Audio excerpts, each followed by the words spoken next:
Those stories in just a few moments, but first tonight at 5. After Rhode Island Senate President called for RIPTA's CEO to step down, Scott Avedisian in RIPTA today discussing a proposal for the state to fund the service as a whole.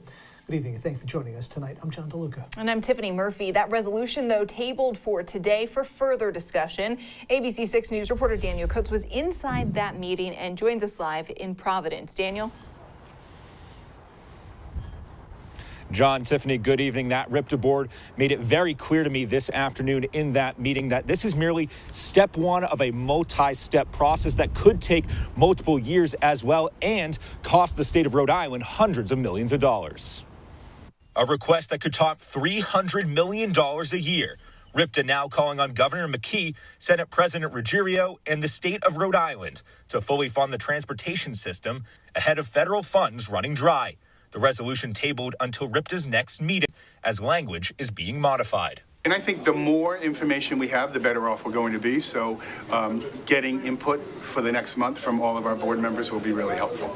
As explained by CEO Scott Avedisian, the resolution outlined a number of issues stemming from the pandemic, including a lack of buses and facilities, becoming more green-friendly, and plans to expand services across the state.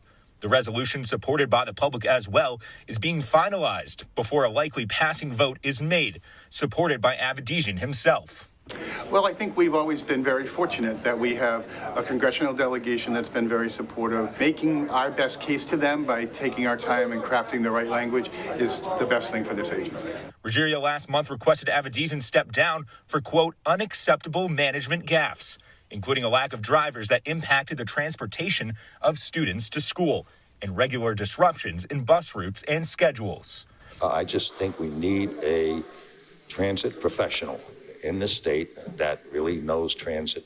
While taxes would not increase for Rhode Islanders under the proposal, the $300 million requested would see that money coming in from other state initiatives and funds, what Avedisian says is much needed.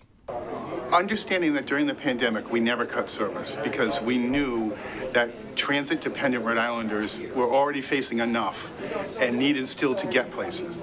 And the fact that post-pandemic, our numbers have risen to 900,000 a month, that shows you the number of people who are dependent on RIPTA to get to school, to work, and to have their lives. A vote by the board on that amended resolution is expected next month, so stick with ABC 6 on air and online for continued coverage. For now in Providence, I'm Daniel Coates, ABC 6 News. Daniel, thank you.